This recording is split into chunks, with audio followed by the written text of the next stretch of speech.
I'm just realizing this. You never listen to me. I tell you all the time. Yeah. Do you, with your extra inches on height, see Glengoyne up here somewhere? Well, colored glasses. I have no idea what it looks like. Glengoyne right here.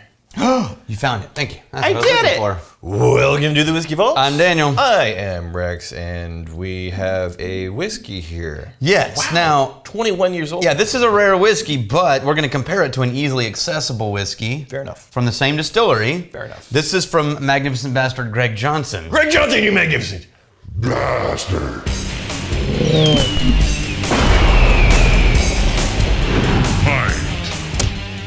So, Greg donated this like a long time ago during whiskey class. He's a whiskey sommelier. Right on. And then we hadn't done anything with it for like a year, and he emailed me like, hey, did you guys drink all of that Glengoyne or something that I dropped off? And I went searching and I found it in a cupboard because he had given it to me during whiskey class. Right. And I was distracted by other things, and so I stuck it somewhere so it wouldn't get like mixed up, and I would remember it was donated. And so somebody may have handed me an ancient whiskey that's been sitting in my office for maybe about 2 years. Yeah. Real quick though, you said 21 years old. Yeah, this is 21 Look at the color on this. I know, right? That is... Welcome to Scotland. Wow, the incredibly light coloring on this really, really old whiskey. Now this is surprising. Hunter Laing is an independent bottler who makes the Old Malt Cask series. Yeah. And this is specifically a Glengoyne. Wow, it's so light. It looks like almost like water, man. This has got to be like second fill. The lightest tint. Because this is a hogshead. So right? small barrel. One of 200, well, no, it's full-size barrel, right? It's a hogshead sherry cask, typically. 282 bottles were taken from this cask. Yeah. Oh, I'm just saying. Woo! Yeah. That is densely perfumey, sweet, and creamy. Yeah, creamy, but then there's like this, is that like a barrel char campfire smokiness behind this curtain? There is a wood note back there. This is not peated, I don't think. But yeah, no, it's not a peat. It's not a peat smoke. It's like a little bit of slight, like a forest fire 100 miles away that's just been carried on the winds. Ooh. 50%. Yeah. Yeah, that's my note. Yeah. Oh. See, I've always liked Glengoyne for being sweet without being clingy, and this hits it. It's all floral and like cream, like creme brulee. The mouthfeel on this, and I don't ever usually get it in the mouthfeel because it's kind of weird, but it's so thick and viscous. Yes, and so I'm getting that clingy custard vibe, or not custard, well, I guess custard, like creme brulee. Yeah. Right, the creamy dessert that just kind of, but I'm also getting these like herbal notes. I'm getting herbal, and I'm getting a little bit of saltiness in there. This is an incredibly complex whiskey. So many layers.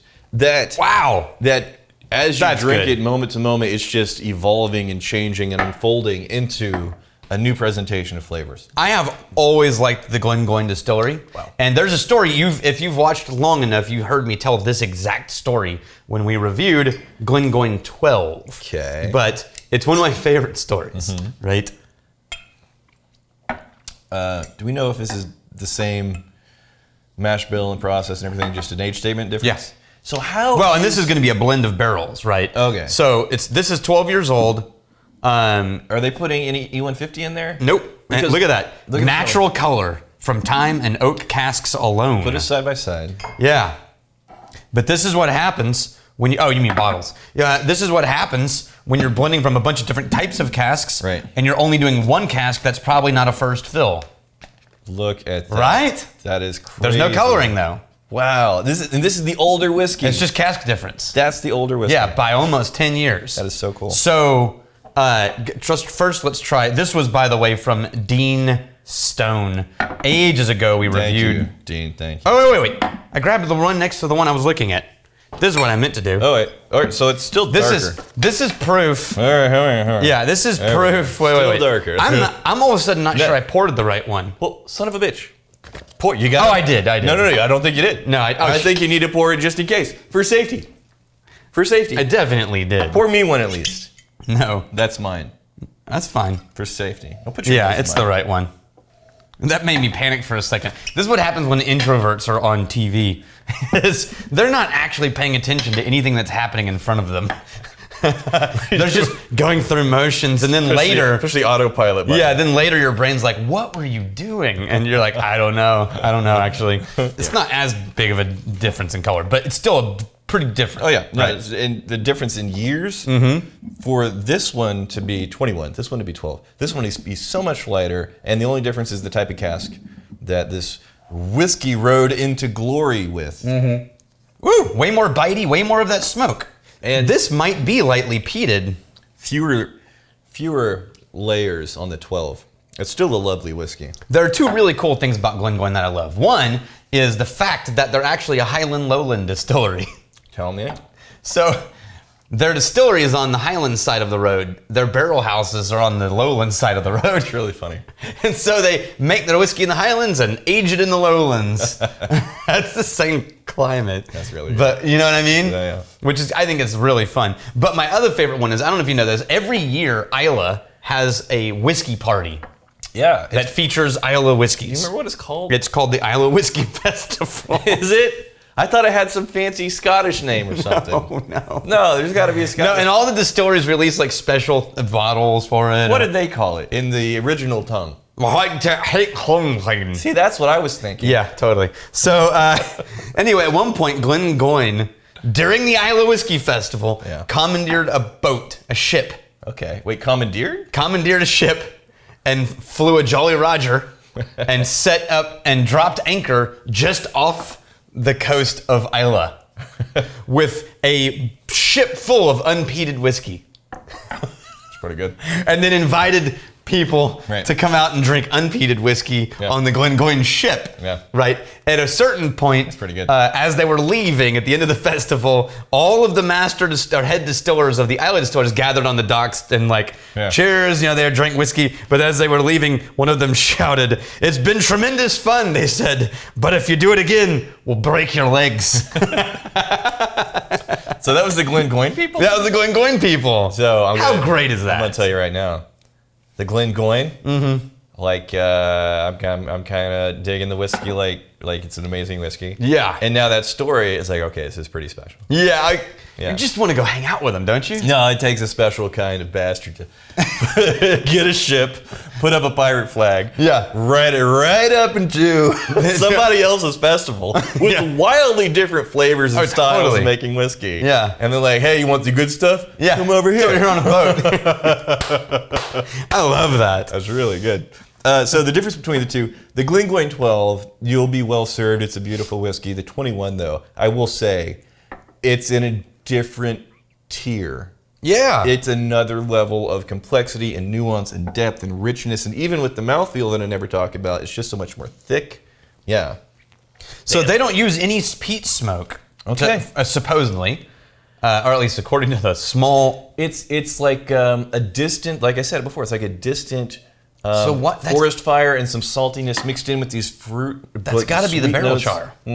Right? If you're getting any of that, it's got to be the barrel char. I'm not getting any of those things that you said. Yeah. I'm not getting any of those. Okay. Okay. I don't know what it is my brain's not classifying, or what your brain is classifying as those. No, it's distant, and it's basically there's a charred wood smoky element that is faint, but it's there, it's present, and it's with this saltiness that's combined with the sweet elements that you absolutely get, the layers of sweet elements, but it makes it just an across the spectrum, really nuanced and complicated whiskey that I really like. Yeah, I really love it. And I am getting that slight salt note, but mixed with a bunch of fruit sweet, but I'm not getting the smoke. Michael Gross, anyone else feel like the normal daily episodes are slowly dissipating into Rare Whiskey Friday territory? I guess after doing so many episodes, there's only so many high volume whiskeys to review, but there seems to be more and more craft whiskeys being reviewed lately. Yeah. Yeah. Yeah. Yeah. Did I mention yeah? So, You know what would solve that? huh.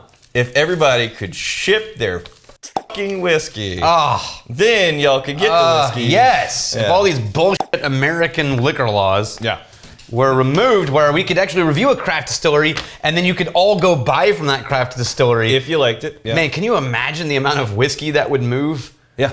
From us hanging out and talking about whiskey, if people could actually go buy it. And it's not like this hasn't already been done safely and effectively for so many years in other countries. Yeah, so many countries. Yeah. So many years. Yeah. So that would be like the dream scenario where we could go through this catalog of big brands. It's amazing when we get a new big brand. There's only so many whiskeys the big brands have to offer. We can go through all whiskeys.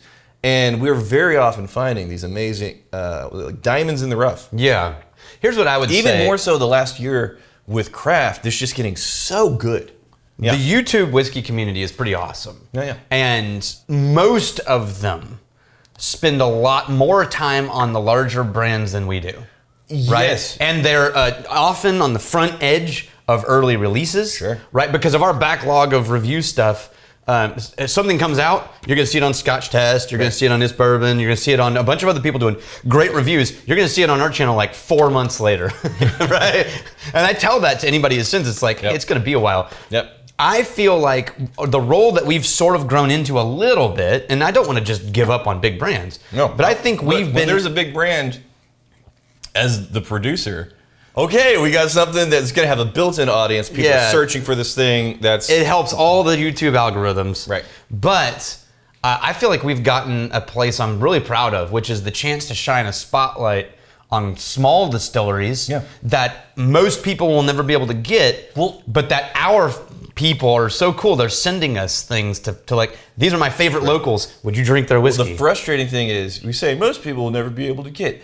The thing is, they should be able to get it. They should. Like the only thing that's holding you watching this channel, holding you back from experiencing a lot of the things that we're experiencing in these brands and in these bottlings that you've never heard of, doing these processes and using these techniques that are innovative and unique and interesting, is silly little outdated, irrelevant, obsolete bullshit laws. Yeah, held in place by multiple industry organizations. Yes, they have a vested with a lot of money. A vested interest in making sure that if you want any kind of whiskey, you have to go to a liquor store to get it. The only problem is liquor stores, they're not going to carry like at least half of the bottles in here. Yeah, maybe more. Because if it's not a big brand that somebody's heard of, that they're going to come in and think, I've heard of Jameson, I've heard of Bullet. They should, because that's the right business decision. No, I'm not saying they're wrong, but for them to also but they shouldn't also stop anybody else from doing anything. Say, no, we can't carry like all the small crafts, but also you can't ship it to people that want that small craft. Yeah. That's a problem. Yeah. That's a problem. Not that I have a strong opinion about that. Yeah. Wardman, when you guys do the dry week and no vids go up, does it hurt the YouTube stats? Yeah, for a little bit. Yeah, I've always wondered about that. Yeah. What's the impact weight? We probably shave off about 20 to 25% of the momentum we have going week to week. Wow. And then we got but we're doing like so many episodes a week. Like you've seen this, anybody that watches YouTube regularly, the creators that burn out because they get on this treadmill of content and expectations. The quarterly dry week for us, originally we were doing things that weren't whiskey during the dry week. Yeah. But holy hell, man. We realized we need that break. Well, we need that break, and then whenever it's not whiskey, it becomes even more intensive and complicated of a shooting process because we're no longer in a wheelhouse. We're starting from scratch. We're trying to make episodes about stuff that we know very little about. Yeah. So now we use that time to actually take a breath, say hi to our kids. Remember me, boys? I was that old man. But yeah, it does hurt the stats considerably, especially on the Tribe channel, because that only comes out once a week. Right. And that's so you lose like 2 weeks. That's 2 weeks effectively. Yeah. Yeah. But I mean, numbers aren't if numbers were the thing we were chasing, we wouldn't be doing all these craft distilleries. Yes. Yeah. Absolutely. Yeah. So thank you to all the MBs that send in the whiskeys, and one day I hope you can experience a lot of this amazing stuff we're experiencing pretty regularly in the vault these days with brands that most people have never heard of. That'd be nice. Here's to fighting, stealing, and drinking. If you fight me, I fight for a friend. If you steal me, you steal your liver, sorry. And if you drink, may you drink with us.